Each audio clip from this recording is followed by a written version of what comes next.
a service of CNC Worldwide.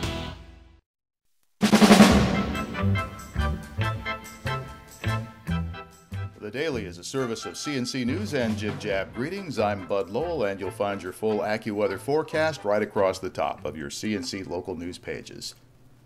Well, the tie vote between two candidates for East Rochester Town Justice has been broken by the East Rochester Village Board. They named Republican David Bonacci to the post on Tuesday night. Bonacci and Democrat Dennis Greco tied after all the votes were counted, and they tied again after all the absentee ballots were counted.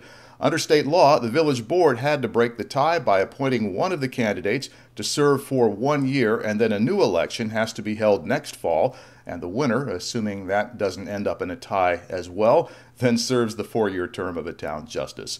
Village board members voted 4-1 in favor of Bonacci, who's the former village mayor and police chief.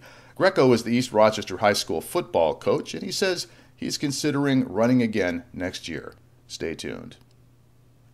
The Rochester Broadway Theater League confirmed Tuesday it is working out a plan to build a new 3,000-seat performing arts center at the old Medley Center Mall in Irondequoit. RBTL Board Chairman Arnie Rothschild said his organization has been talking with the redeveloper of the mall, Scott Conjal, and his company for more than a year. Conjal has been trying to redevelop the moribund mall into a hotel, retail, and theater complex.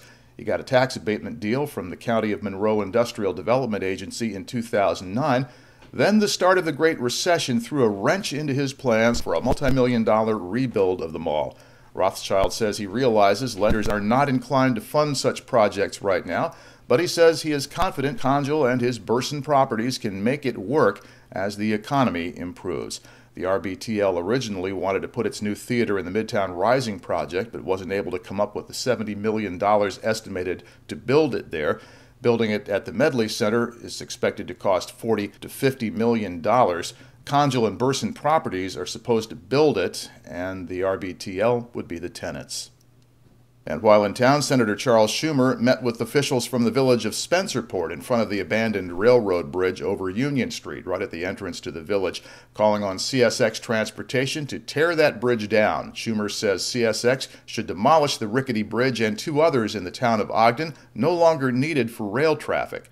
The bridges cross Union Street, Manitou Road, and Washington Street. They last saw railroad service in 1982 when that bit of the Hojack line shut down.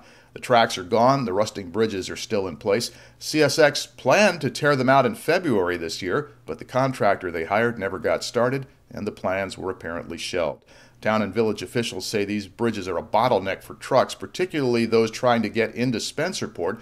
Trucks have gotten stuck beneath them several times over the past few months. The Union Road Bridge has a clearance of only 11 feet, 7 inches. And the Rochester man injured in a car crash on Joseph Avenue on Monday died Tuesday afternoon at Strong Memorial Hospital. Artist Simpson was 61. He was loading some furniture from his van near the corner of Joseph Avenue and Kelly Street when the van was hit by a car. The impact caused the van to hit Simpson. He suffered severe head injuries. Police said they believe the collision was an accident, and so far no charges have been filed. Simpson was a Vietnam veteran and a former worker for the Veterans Outreach Center in Rochester. To the left of this viewer window, links to these and other stories, and at the bottom of the page, links you can use to post us news updates, ideas you'd like checked out, things you've written, and we're a community news resource, so we also want to know about birth announcements, wedding announcements, business openings. I'll be taking a break for the Thanksgiving holiday. Back with you next week. Next news as it happens, updates when necessary. I'm Bud Lowell, CNC News.